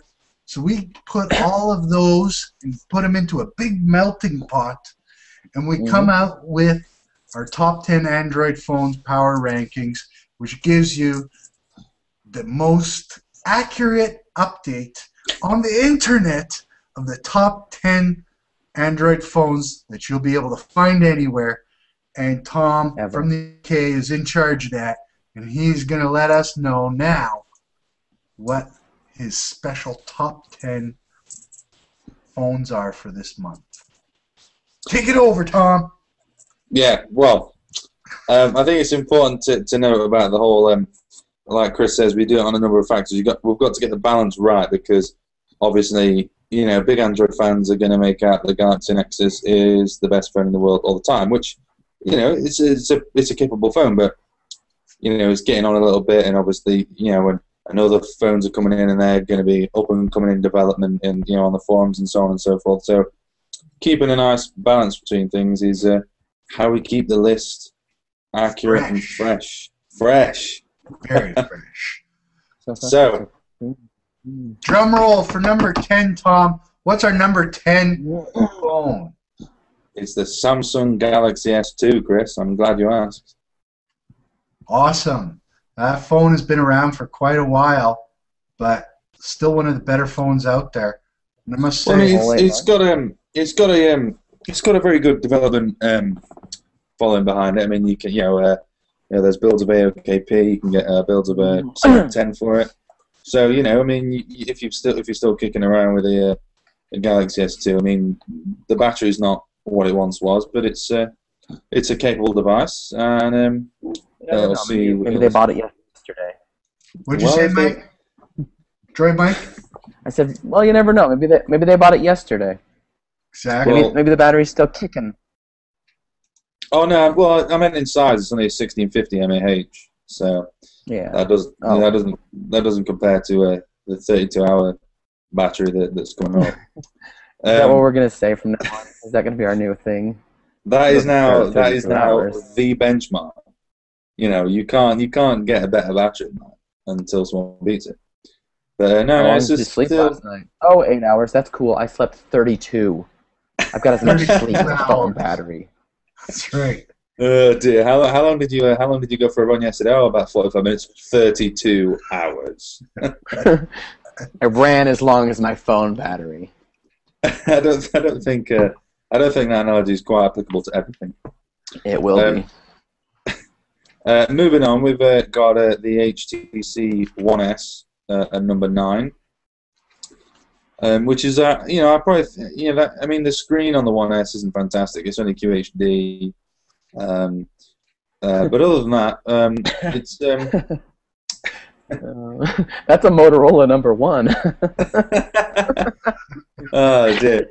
No, but the thing about the One S is I think HTC sell it a little bit short, because it's a capable device. The dual-core S4 is capable of outperforming the Tegra 3 in some tasks, but the Super AMOLED, I mean, it's Pentile as well, so that's not helping. So there's the One S at number 9, and in number 8 we have Motorola's original Droid Razr. Still kicking. It's recently got it's updated to ice cream sandwich from Verizon, so that's nice. It's got a capable processor, and of course it's got Motorola's fantastic Super AMOLED QHD display. 256 PPIs. Oh yeah. But slightly ahead of that is obviously the Droid Razr Max. And number 7? Yeah, and number 7 is the Droid Razr Max with the same specs because it's the same phone. Apart from the It's not the 3300. same. Let me finish, Chris. Apart from the 3300 mAh battery, which How many hours is that, Tom? I really don't know. No. How many 28 hours. milliamp hours is it? 3300. Yeah, I don't get 20 or that many hours on that phone. Still a lot, but not 28. No, but I mean that's still a massive, battery.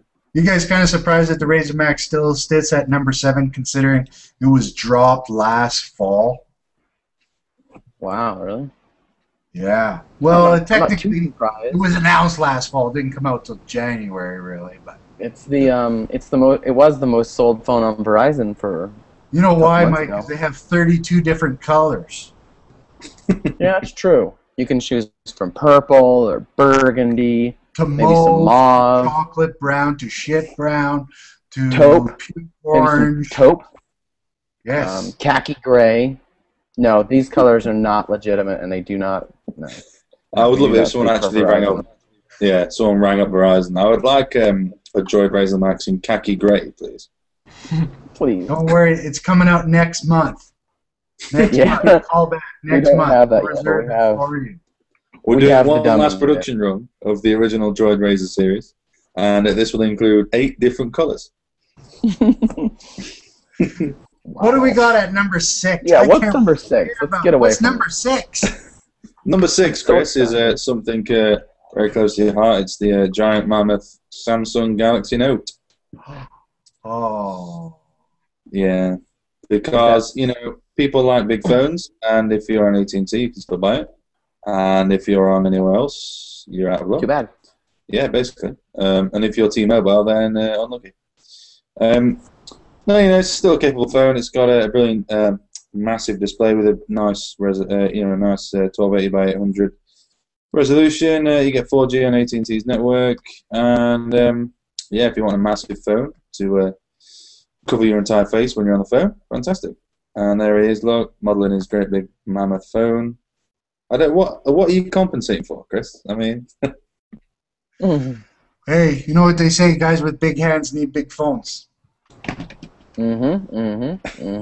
Big feet, big hands, big phone, big everything. Big egos. Here's this. This note was brought to you by Chris. Oh, yes. I'm hoping to get a sponsor. When the new Note 2 comes out, I'll be rocking it, talking about it all the time, advertising. No, this is not a paid product announcement for my new phone. Rocking and talking. Yeah, my new phone, courtesy of AT&T. This was not a product announcement, by the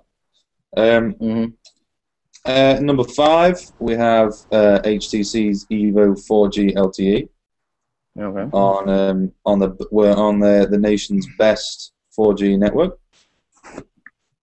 Okay, sure. That was a joke. Okay, sure. Huh. Nation's best. Mike's on. Mike and Getting Mike. there. Getting there. So, anyways. No, it's the Evo 4G LTE. Whilst it's had some problems. There's been reports of niggles with it, but perhaps Mike, you're going to upgrade to the new Evo.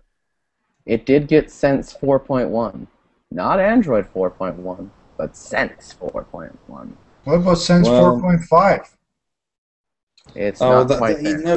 This is what HTC do. You see, they do strange updates where for like a bug fix you get 4.1, and then for a major release you get 0.5, and then they just bleed the Sense 4 dry until they can be bothered to make Sense better, or just kill it. Just kill Sense, HTC. I think actually all companies trick you. Motorola had a Blur update a few months back, quite a few months back actually, and it was Blur 2.3.5, or no, let's see, it was Blur 2.3. So everyone said you're being updated to Blur 2.3. And so when they'd look in their About section, they'd see 2.3, and they're like, yes, finally got gingerbread. And then they would look down, and they'd be like, wait a second, no, Android 2.2. What the crap? You know what's sad is there are some people out there that are still thinking, yes, I want gingerbread. Which is Yeah, That's exactly. scary. That's scary. that should not happen, and Google ought to do something about that. And Yeah, well, talking about Google, number 4 brings us the Samsung Galaxy Nexus or the Google Galaxy Nexus, depending on your persuasion. You know, it's still a great phone. It's a shame about the pen tile arrangement on the Super AMOLED display, but it's a super high-res screen. It's not too big a phone, and it's a Nexus. So what can you say? You know, Gotta love the Nexus. gotta Always love the love Nexus. Nexus. Yep. And number What's 3, at number 3, Tom? my phone. Well, not my phone. Really. It's How did it the end up at number 3? I think well- some fixed rankings. Yeah. Actually, Tom did not have anything to do with the actual rankings, other than writing. This is going to be like a little like a political snafu. Now, have I got to like resign now from Android? No, because you know what? Chances are, you know, at some point you're gonna own one of the phones in the top 10 list. So you know what's gonna happen? We're Android users, we're power users, we're writers, you know. So it's like eventually there's gonna be some type of conflict of interest in here, which will get a special, you know, committee to do an investigation on. Good. Get that good. all I'm glad we're worked gonna out get- and straightened good. out next month. Anyway, Good. So at number 3 is the HTC One X. So if you're on AT&T, you'll get 4G, and if you're in Europe, you get a better processor. So no, it's not really a better processor. The 1.5 gigahertz S4 inside the One X, just like it is inside every LTE phone at the moment, is a very capable processor, and you get lots of storage, but there's no micro SD card slots, so yeah, you miss out on that. it's a great 4.1. phone. Just too bad it didn't have a bigger battery, don't you think? Oh yeah, the 1800 milliamp hour is a bit of a problem. Although it will probably be better with the dual core S4 because it's not as power hungry as a quad core Tegra 3. But you know, you get what you put into it, I suppose. But the Super IPS display, I can speak from experience, is fantastic. So. Great stuff. What's number And- 2, Tom? And number 2 is Mike's new favorite phone, Droid Mike's, which is the Motorola Photon Q. Wow. How did that phone Yes, make that it to thing. number 2, Tom? Well, you see what happened is Mike sent me a note, and I just Paid you $5, said put it at number 2. $5. Mhm. Oh dear. Yeah, $5. No, Motorola sent you some perks. Oh In, yeah. What they did is they in sent me a UK, proper phone. in UK currency transfer, $5. That probably ends up being quite a bit. Exactly. No, it ends up being like £2. Come on, Tom. Let's go, Tom. Play with it. Mess around. Number 1 is Samsung's Galaxy S3. How did that ever make it there? How the hell did that phone make it to number 1? I have Didn't you no give that idea. to your wife? Somebody's rigged this rankings. Oh, thank you for that, Droid Mike. That's brilliant. I think Um, mob influenced. No, but when you think about it, the Galaxy S3 really is the best of the HD display packing powerhouses because Yeah, it kind of has a little bit of everything, doesn't it? Yeah, exactly. I mean, you get removable battery, micro SD card slot, and you still get all the perks of all the others. You get 16, 32, or 64, as well as If your room for network micro has SD. LTE. Yes. Yeah, there is LTE. And it also has the revolutionary S Voice feature, which is so much better than Google now. Shit, I forgot The that what- I had that. The way I see it, you can get a Samsung iPhone, or you can get a Galaxy you can get S3. a Galaxy S3 iPhone. The Apple iPhone or the Galaxy S3 iPhone. It's up to you. You know, it's Whichever actually iPhone you want, you can get it. one of the 2 things on this that I can say that works really well. The camera is really amazing on that phone. The wife has it, and it takes really bang-on pictures. And the battery life is pretty good, considering it's only a 2100 milliamp. Runs really well. Everything runs Plus, smooth on that phone. It's a pretty Yeah, but I mean- well put together phone. it's a 2100 and it's removable, and then in the 1X you get 1800 and you're stuck with it. So, It's true, and it's got 306 PPI. That's right. Damn straight. No, the Super AMOLED is it's a really nice display as well. So I think it deserves to be there. And Samsung have actually been really, really good with their Jelly Bean update. We've not had like an official announcement, but there's evidence to prove they're actually moving forward with an update. Whereas HTC and others are, exactly. I mean, HTC and others are, Jelly Bean's coming, but we're not really working on it because we're busy with other things. Well, and just another justification of why our Samsung Galaxy S3 is the #1 full phone. 20 million units sold worldwide in less than 100 days. That speaks for itself. The only thing that could compare to that is probably the Droid Razr Max.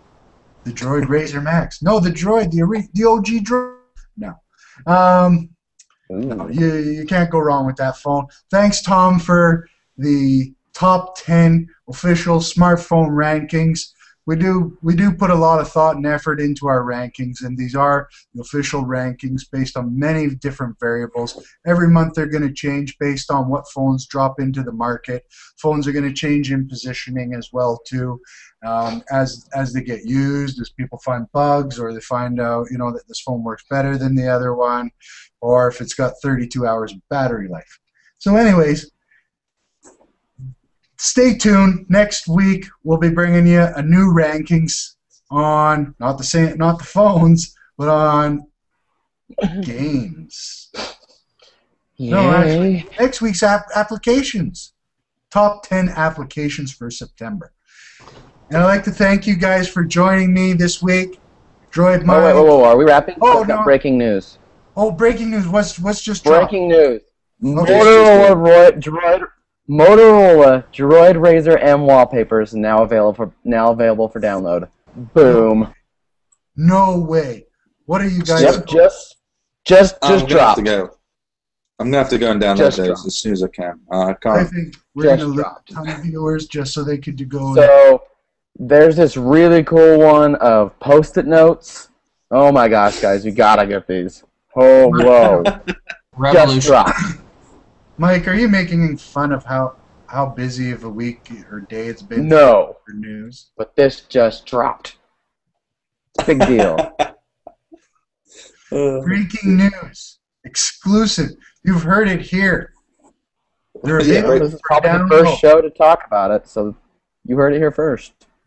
Breaking news. Motorola do better wallpapers than they do phones. And HTC is looking to get the iPhone 5 banned in the US. Did you hear about that one?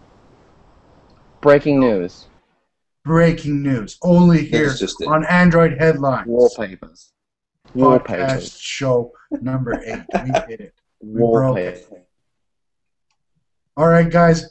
I look forward to next week. You know what I'm excited about next week? We get to totally bash and slash and make fun of the Android Headlines articles about the iPhone 5. How we get to slam them and make up all kinds of silly shit. I can't wait for it. It only comes out once a year. It's like Christmas. How often do you get to slam, iPhone? Well, you could do it all year long, but only once a year they release a revolutionary phone that changes the world. So they change the world once a year, by the way. Well, anyways, of course they do. Yeah.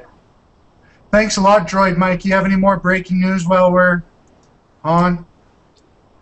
Not yet. Not yet? Okay. Maybe Razr Max wallpapers will download or will show up if we wait around for a few more minutes. So we better wrap up because I don't think people can handle 2 wallpaper announcements in a day. No, it's a crazy day for news like that. We better move on. They're in HD. Oh yeah! Oh God! You didn't tell me that, Mike. Mike Standard, thanks for hanging out with us crazy, whacked out guys on drugs here.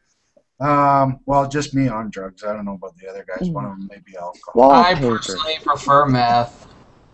Okay, it's meth for you. We'll make sure to have some for you for the next broadcast. We'll send a shipment up.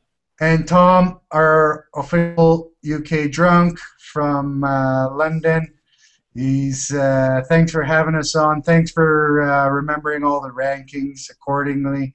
You know, after a couple of beers, that could have went really bad. So far, so. All right, guys. Thank you for everyone for watching. In the meantime and in between time, that's it for the Android Headline Show. Check us out next week when we bash Apple for 5 hours. No, 32 hours straight. Good night, everybody. Thanks for tuning in. Wallpapers.